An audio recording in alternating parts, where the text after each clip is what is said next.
it's hard to get those moments, and you've got to fight for them. Start taking a look at the stars that are out there. Think about your place literally on this rock that we call Earth, staring out into space. Welcome everybody to Today in Space. I am, as always, your space science podcast host, your favorite mad scientist, Alex Girofanos, talking about the close of the summer. We had an amazing time in Maine. Some of you saw the photos that we took in basically the most perfect dark skies you could ask for in Maine on vacation. And, I haven't done a stargazing episode where I talk about what that's like in a while. So I want to spend a few minutes just talking about that, because if you're not going out to look at the night sky, there's something human about stargazing. You don't even need to know very much about what you're looking at. Being able to just continuously ask questions. You could spend an entire lifetime looking at the night sky and learning something new about every single thing that you're seeing in the night sky. So if you aren't stargazing, I highly recommend it. One of the things that I always go back to is when you see a Bortle 1, a Bortle 2 sky, which Bortle is a level of how dark and clear the night sky is. Bortle 1 is perfect. Back at Today in Space HQ outside of Boston, we're looking at a Bortle 5 most of the time. So a lot of light pollution.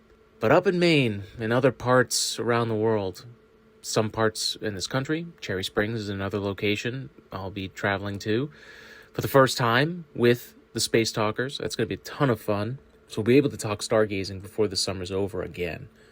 But the thing that really surprises me about stargazing is just how much of a story map it must have been. It was for the early human beings out there. It's how, in my case, the mythologies of, Greek mythology came from the constellations. There's so many different cultures. They all have their own stories. You see overlapping lessons and takes on what the sky, what the universe is telling us. I can see how in much more chaotic times, and there's no doubt we're living through chaotic times, it's a very powerful thing to be able to see the night sky. I mean, the thing that was very interesting this year that I never really noticed before was how many satellites are visible in the sky when it is that clear. You really do get a better idea of just how many low Earth orbit satellites we have. Luckily for my telescope, basically use the Mosaic mode, which takes as big a picture as it can take, but builds a map of them. So even though there are a lot of these low satellites and planes that are creating streaks in the images, right, because they're passing by, that Mosaic mode filters out those images. So I can stargaze without having those things. I may lose a frame here or there, but if you're able to watch an object for over 3 hours, even 2.5 hours, and you're taking in most cases I was taking an image every 10 seconds, so an exposure, it's fine. This year has been very interesting. Was laid off from my day job, my corporate tech life, last August. It's a year since then. Last time I was in Maine, working anxiously remotely during the day, knowing that the company I was working for was falling apart, knowing that the end was coming, that I would be fired, or that my life would get even harder if I was not chosen to leave. But they went bankrupt, and you could literally follow it live through the court. So we were just waiting for this kind of thing to happen. It was very stressful. And in a lot of ways, I was grateful that I was laid off, but it's not like it made my life any easier. My soul is light. I'm back to doing what I have been wanting to do for a very long time, and I was, as they say, terminated. My employment was terminated.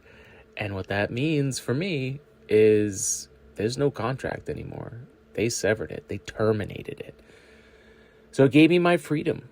And being up there this year, still having work to do, but work that I'm responsible for and accountable for and reaping the benefits of. That's incredible. It's a different kind of stress. I'm in the middle of getting Chat 3DP, my 3D printing AI assistant. It's working on my local server. I'm building out the rest of the system so that we can deploy this, so that we can bring in alpha testers, get developers in here, test it out, and then it's going to get released, which is wild. That's a lot of computer time. That's a lot of time talking with something that's not a human. With AI to code in tandem with what I'm looking to build and what needs to be built. I've gotten pretty good at that at this point, especially with this system. I've spent basically a year with Chat 3DP developing it. And the more that I do AI type work, the more I want to make sure that I do human things.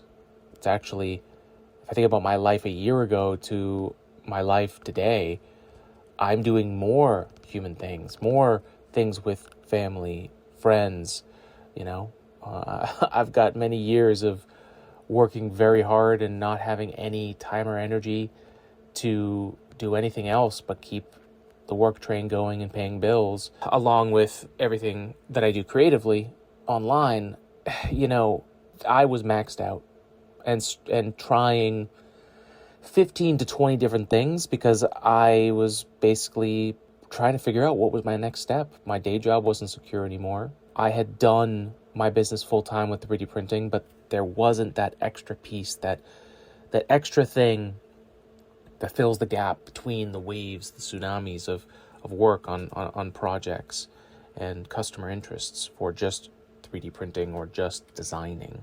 And so now I'm at this point where I published a book, which is crazy and awesome. The Book of Uncommon Sense 3D Printing, which if you've been following this podcast, you haven't seen that, go to ag3dlabs.com/book. The link for all of them are up there. We have a hard copy out, and we have the audio book. No, not the audio book. We have the digital book on Kindle. And that'll be exclusive there until a certain point, and then we'll have more options there. But it's available now.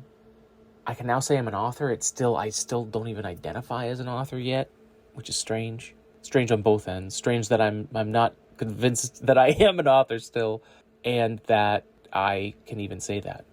Just wild. So there's been a lot of really hard work. That was 10 months of very, very difficult work. Keep myself focused, and now I'm at about a year plus of building Chat 3DP and this next way of helping people 3D print, providing a service for people. It's wild. And I am so happy that I have Stargazing, that I have people in my life that I can stargaze with, go to a special place like we go to in Maine, where astronomers are like chomping at the bit to get to. And that just happens to be a feature of the place that our family goes and visits every year and calls home in the summer. And I hope you find a patch of sky, even the patch above you, that you can take the time on a clear, dark night to just look up and soak in the fact that we are on this rock, this dual gravitational system of Earth and Luna orbiting the Sun Soul, and all of us are traveling through the universe, and we always have been, and we will continue to until the end of the universe. The rest of it is just there at night. I mean, how anyone slept back when we didn't have cities, when we didn't have farms or agriculture. The night and sleep must have been, there just must have been so much activity, and it's amazing how much your eyes adjust over time, and that our eyes can still adjust even though we don't live life like that anymore. But stargazing does something to me. It brings me back to like a core human thing, and digging into my Greek ancestry. It's what my people have done for a very long time, and thinking deeply. The mythologies, right? The Odyssey, blowing up over the summer. This is all around. These are stories coming from a people that their entire ethos was around storytelling. The Odyssey is a lesson, is a series of lessons. The entire Greek mythology is a story that teaches about life and power and all of the other base emotions, greed, lust, so many things. Just an explosion of stories and lessons that you could spend an entire lifetime and see Same skies come back season after season. This is our stargazing episode. This is what happens when you stargaze. You talk about life and what it is to be, what it means to be, right? It's one of the coolest things to be able to put the telescope out. Everyone's kind of rehashing the day. Maybe we got a bevy, enjoying the rest of the night, going out into bug-infested air to spend time on a dock looking at the sky and just taking the world in, and then coming back in and talking about the deeper things that I think we're all looking for. It's hard to get those moments, and you've got to fight for them. And so, again, I wish that you find some clear skies sometime this summer. Hopefully they're also very dark. Just get yourself out there for 20 minutes. Start taking a look at the stars that are out there and think about your place literally on this rock that we call Earth, staring out into space. I'm your Space Science Podcast host, Alex Girofanos, your favorite mad scientist, wishing you clear skies, great conversations, great people, as we build a fantastic future for all of us. So be well, stay safe, stay curious. We'll see you next time.